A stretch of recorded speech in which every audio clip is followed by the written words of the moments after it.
¿Considera usted como muy favorable la situación actual de Choi Li Fa y otras artes marciales no deportivas afines y de sus instructores en la provincia de La Habana y en Cuba en comparación con la experiencia de vida con usted como Sifu en años previos con respecto a ser parte del contexto laboral oficial? En caso contrario, ¿qué sugeriría usted como posible solución o soluciones vinculantes y no derogables para mejorar de manera tangible el universo laboral de artes marciales no deportivas como la suya, que se entrenan en Cuba desde incluso antes del siglo pasado?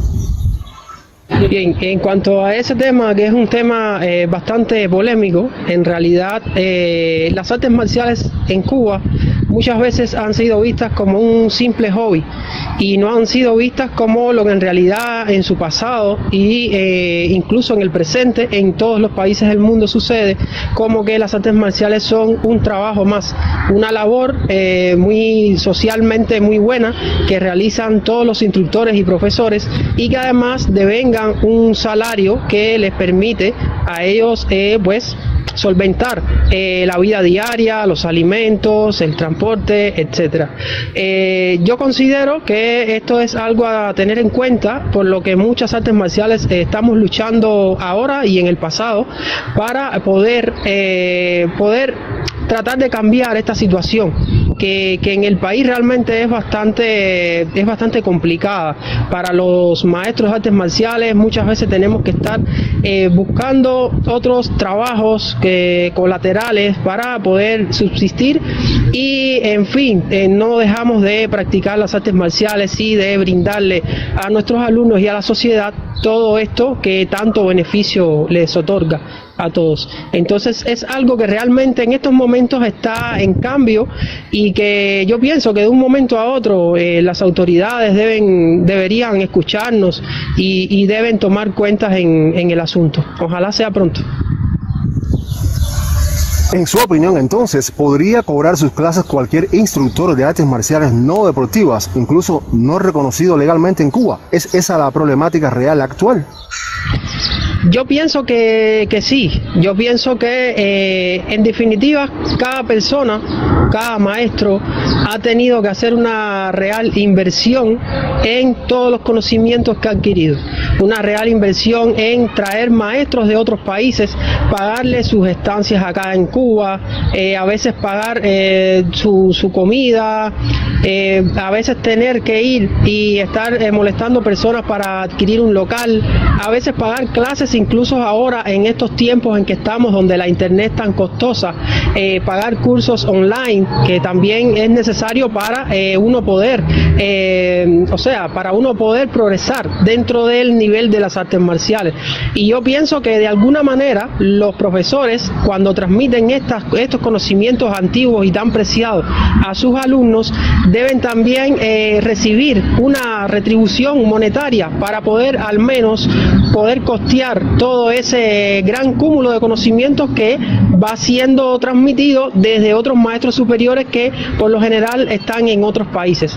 Además es el tiempo del maestro también, que es tiempo que pierde con su familia, tiempo que pierde de poder trabajar en otros centros de trabajo y entonces lo está empleando 100% en este trabajo, que es un trabajo también muy duro, donde hay que entrenar mucho, donde hay que tener mucho conocimiento para poder después ofrecer unas buenas clases.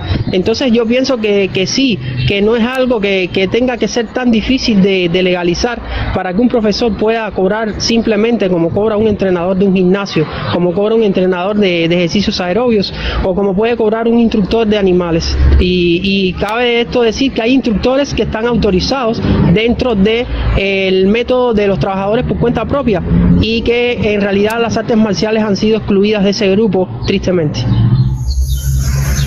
¿Considera usted entonces que esa labor educativa puede ser reconocida como parte del trabajo por cuenta propia a realizar incluso por cualquier instructor marcial no deportivo debidamente certificado y aprobado, como ocurre quizás en el resto del mundo o todo lo contrario? Es decir, debe en definitiva seguir estimulándose por más años la actual realización de ese mismo trabajo marcial no deportivo como instructor asalariado fuera de horario de trabajo, pero de manera informal, si sucediese así en su nación hasta la fecha, por ejemplo. Bien, yo pienso que el movimiento de los cambios económicos que están sucediendo en el país, en Cuba exactamente, principalmente están enfocados a liberar un poco el tema del trabajo no estatal, el trabajo que es el trabajo particular o el trabajo por cuenta propia. Yo pienso que las artes marciales, los instructores de artes marciales deben ser en algún momento incluidos dentro de este grupo. ¿Por qué lo digo?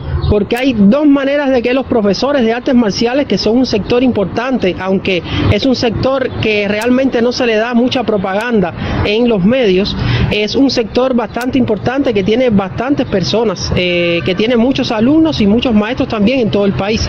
Y hay dos formas en las que se podría tener en cuenta un salario para estos profesores. Una sería que el Estado asuma, cosa que yo sé que no va a ser así, ¿ven? Pero podría el Estado asumir un salario mínimo para estos profesores, pero la otra sería incluirlos dentro del método de trabajadores por cuenta propia, y entonces ya ellos devengarían un salario por su esfuerzo y por su trabajo, y por supuesto quien más trabaje, quien más se esfuerce, con quien más calidad se vean las clases, entonces esa persona podrá percibir más altos salarios y podrá tener entonces una solvencia económica muchísimo más satisfactoria. Es un derecho legal y una realidad laboral constitucional el disfrute respecto a la enseñanza marcial e incluso no deportiva por parte de instructores y contribuyentes como usted en su nación hasta la fecha. Bueno, realmente las artes marciales en Cuba tienen una historia bastante extensa y ha sido, por supuesto, ha sido parte del disfrute de muchos niños, ha sido parte del trabajo también de muchos profesores. Han surgido muchas escuelas importantes escuelas, importantes movimientos también dentro de estas escuelas, y han surgido maestros que han podido viajar el mundo entero y han dado sus resultados en el mundo. Los cubanos desde pequeños, casi todos, cuando vienes a entrevistar a muchas personas, casi todos han practicado o han pasado por una escuela de artes marciales. Casi todos han disfrutado y han trabajado dentro de estas escuelas de una manera u otra. O sea, por eso es que dentro de la pregunta anterior yo veo un poco ilógico teniendo en cuenta tantas personas que tienen en cuenta, o sea, las artes marciales en Cuba, tantas personas que han estado en escuelas, incluso personalidades de este país que han sido artistas marciales y maestros, y es un poco triste y un poco difícil entender el por qué las artes marciales han sido excluidas de este proceso económico tan importante, y los artistas marciales, siendo personas educadas y siendo personas serias que para nada están contra ningún sistema político ni contra ningún tipo de gobierno, simplemente se dedican a mejorar y cultivar las personas y las cualidades, el honor, el valor en las personas, las diferentes virtudes que puede tener el ser humano.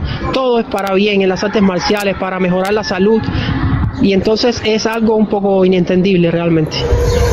¿Qué considera usted podría añadirse o eliminarse respecto al derecho garantizado para instructores marciales o debidamente certificados y autorizados por su Organización Marcial Mundial y por la legalidad cubana actual sobre la labor de instructores cubanos y foráneos de artes marciales no deportivas en territorio nacional, por ejemplo?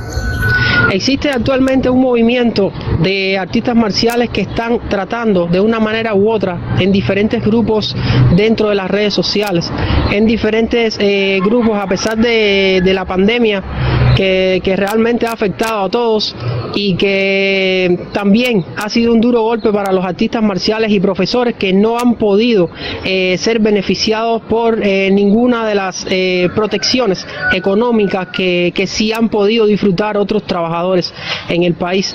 Hemos hecho un grupo en diferentes ámbitos de las redes sociales y personales, donde estamos abogando por un cambio en la organización de las artes marciales en Cuba, teniendo en cuenta de que hay maestros que realmente no sabían esto de que podíamos quizás algún día ser profesores o ser maestros independientes, particulares o trabajadores por cuenta propia, como se llaman. Se han ido sumando poco a poco a este movimiento y pretendemos que eso de un momento a otro sea uno de los cambios fundamentales dentro de los maestros de artes marciales en Cuba. ¿Se necesita tener nivel universitario para poder instruir artes marciales no deportivas y ser autorizados al respecto? ¿Cuáles son los límites legales y salariales nacionales y foráneos en ese sentido a modo de comparación? Bueno, realmente no se puede negar que la preparación y quizás el nivel educativo de un maestro de artes marciales sea superior a de otra persona que no tiene ese nivel. Pero como siempre hemos visto en varios lugares, la universidad como tal no te aparta de poder ser un instructor. O sea, tener un título universitario no te aparta de poder ser un instructor inteligente, un instructor educado y un instructor que tenga un conocimiento bastante amplio sobre tu arte marcial. Aquí podemos decir muchísimos ejemplos de grandes artistas marciales que ni siquiera estudiaron, como puede ser el Ip Man, por ejemplo, que hemos visto sus películas. Son personas, es verdad que era otra época, pero bueno, en esa otra época donde la educación no era tan importante, incluso si eran grandes artistas marciales capaces de transmitir muchos valores importantes para los seres humanos, capaces de dominar su sistema de artes marciales y capaz de educar también a las nuevas generaciones que hemos recibido todos estos conocimientos. Les puse el ejemplo de Ip Man, pero puedo ponerle otros ejemplos de otros artistas marciales que han incluso creado sistemas y nunca han ido a una universidad.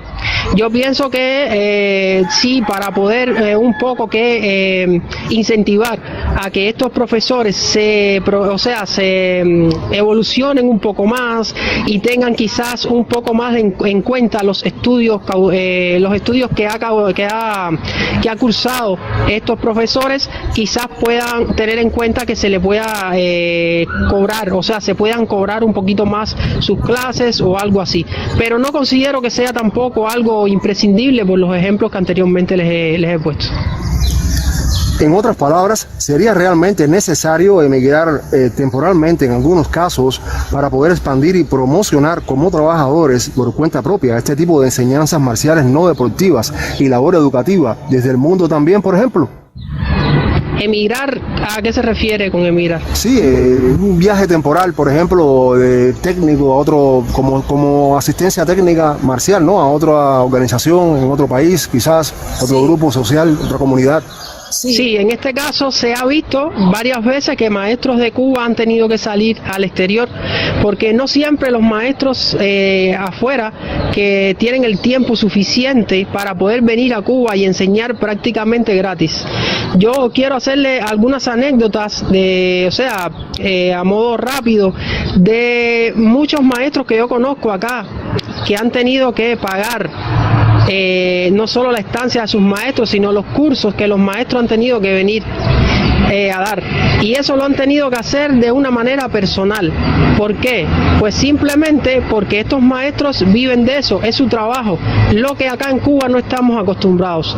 En Cuba estamos acostumbrados a las gratuidades, que gracias a Dios nuestro Estado se ha dado cuenta que son tan dañinas las gratuidades innecesarias y las ha ido eliminando para realmente funcionar como funciona económicamente el mundo y todos puedan devengar un salario por lo que hacen y por lo que trabajan. Y entonces esto, a lo que los cubanos no estamos muy acostumbrados, en aquel tiempo, durante un tiempo, cuando los maestros tenían que venir acá, muchas veces acá se les tenía que pagar, y eso poca gente lo sabe y no se decía, y entonces después tenías tú que estar obligado muchas veces a dar clases y a dar cursos gratis, porque simplemente las artes marciales no se podían cobrar. Eso por suerte también ha ido cambiando, y ha ido cambiando a fuerza. No ha ido cambiando porque realmente nos hayan permitido hacerlo, sino ha ido cambiando porque tiene que ir cambiando, porque no hay otra, tiene que ir cambiando. Como cambia el mundo, cambia la economía, cambian las artes marciales y toda nuestra mentalidad acá en Cuba tiene que ir cambiando. Si no, nos quedamos atrás y las artes marciales desaparecerían, porque no tendrían entonces un sustento de dónde adquirir nuevos conocimientos, de dónde adquirir nuevas cosas. ¿Quién debe dar la autorización inicial y final para ser Sifu o Sensei en su país o en el mundo? Es decir, instituciones marciales foráneas o nacionales no deportivas en ese orden o viceversa. Bueno, realmente yo soy de la opinión que el autorizo para ser Sifu, quien lo debe dar siempre es tu propio Sifu, tu propio maestro. Si una organización de artes marciales, porque tú practicas y lanzas un poco de puños, un poco de patadas y un poco de proyecciones, y una organización de artes marciales viene y te da un nivel, para mí ese nivel no es que esté del todo mal, sino que simplemente eres un artista marcial sin maestro. O sea, realmente yo considero que es tu maestro quien decide, tu Sifu, quien decide si eres Sifu o no. Y todas las organizaciones, la gran mayoría de las organizaciones tienen un maestro al frente, y considero yo que ese maestro que está al frente, que es el maestro que aparentemente tiene todo el conocimiento de esa arte marcial o de esa organización o de ese programa, es quien sabe quién está listo o no para ser maestro y para ser Sifu. Lo importante, que esto pueda ser avalado o no por otra organización superior que reúna varias artes marciales es otra cosa, pero sabemos muy bien que hay países donde las escuelas funcionan independientemente y algunas ni siquiera pertenecen a otras organizaciones, lo que tampoco veo mal. Si quieres tener tu propia organización, pues la tienes, y si no y quieres pertenecer a una gran federación que te permite y te da otras ventajas, pues también perteneces a ella.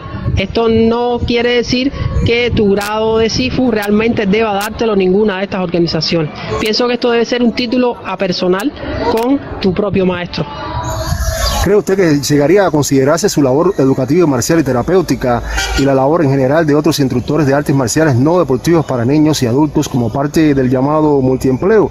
¿O aún existen limitantes o quizás incomprensiones laborales legales al respecto en términos de contratos y pagos por clases o mensualidad en la actualidad? O sea, ¿qué debe ser cambiado en su opinión profesional para evolucionar sanamente en este sentido, si fuese el caso? Bueno, si hablamos del pluriempleo, vamos a definir que lo primero que tiene que pasar es que las artes marciales sean consideradas un empleo, primeramente.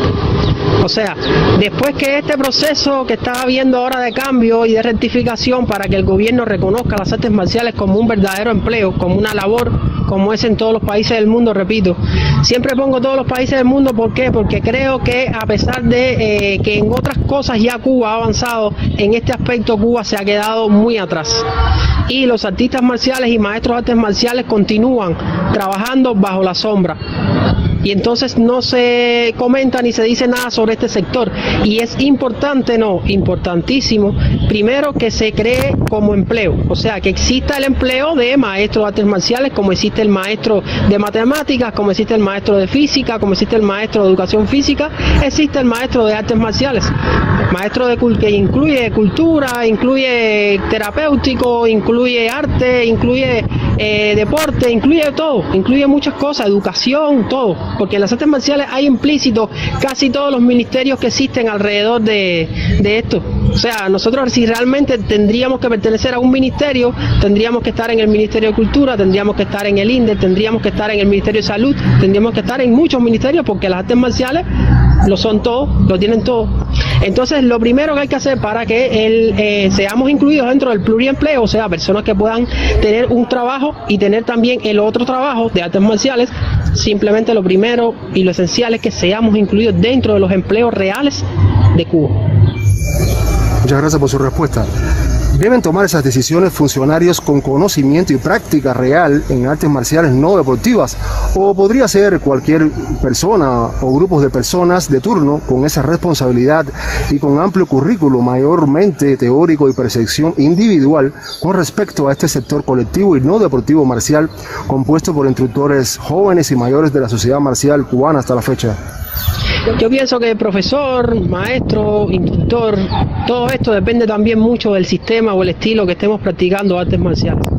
No podemos decir que un profesor de artes marciales de Chor Li Fa, por ejemplo, el estilo de Kung Fu tradicional que entreno yo y enseño, pueda tener el mismo tiempo de preparación un profesor que el tiempo de preparación que tiene que tener, por ejemplo, un instructor de Wing Chun o un instructor de otra arte marcial que sea más sencilla, no sencilla en el contexto técnico, sino sencilla, más corta de contenido.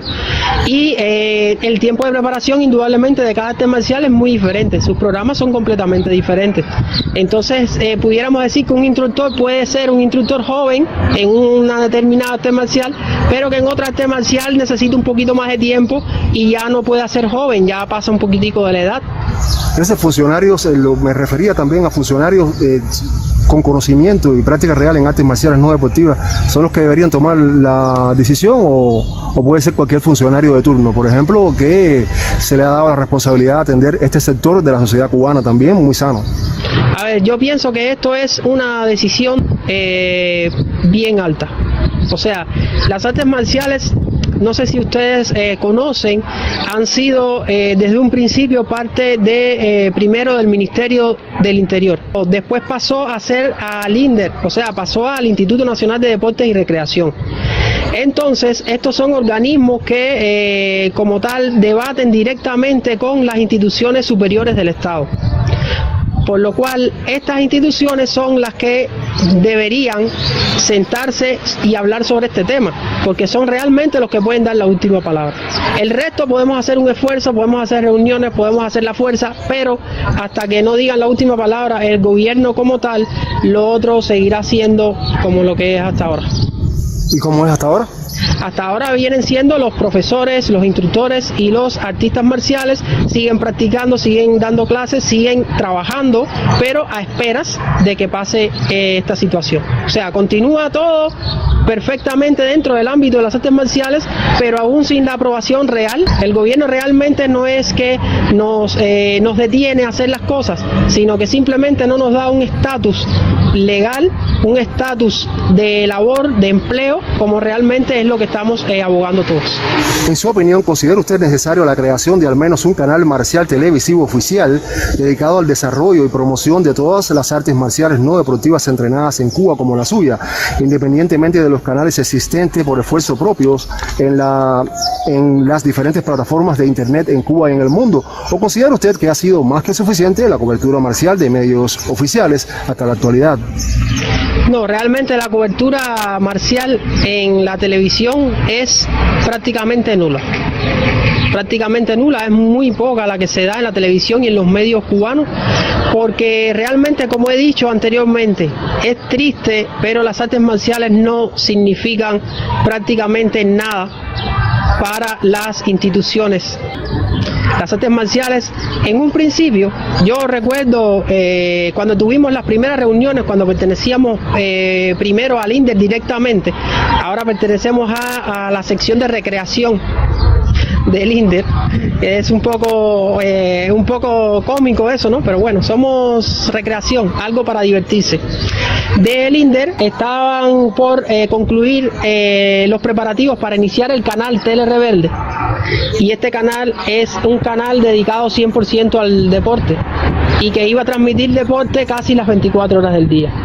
En esa reunión se nos dijo que nosotros, los artistas marciales, preparáramos trabajos, preparáramos a los alumnos, preparáramos muchos ejercicios, técnicas, cosas para filmar videos, exhibiciones y actividades bonitas que pudieran cubrir los huecos, escuchen, cubrir los huecos de ese canal. Conclusión, esto se quedó como siempre ha quedado todo, en el aire. Nunca existió esto, realmente teníamos una gala anual de artes marciales que a veces la transmitían, a veces no, a veces la cortaban. Nosotros tuvimos una experiencia bastante triste en esto, hace unos años participamos en una gala donde preparamos a nuestros alumnos, preparamos a los profesores, hicimos una gala bastante bonita, muchos días de entrenamiento, y cuando la pusieron por el televisor, la parte nuestra la cortaron. Nuestra familia no pudo ver nuestro trabajo en televisión. Y como eso, podía hacerle muchísimas anécdotas. Entonces, ahora mismo, a pesar, ya esa gala ni por televisión se transmite, ya esa gala prácticamente ha perdido la fuerza que tuvo en un principio, y realmente por televisión, ¿qué se transmiten? Las artes marciales que realmente los artistas marciales consideramos que ya son más deporte que artes marciales, como son el karate deportivo, el taekwondo deportivo, el judo deportivo, la lucha. Eso es lo que se transmite por televisión. Lo deportivo, lo olímpico, lo otro no quieren ponerlo, no forma parte de su interés.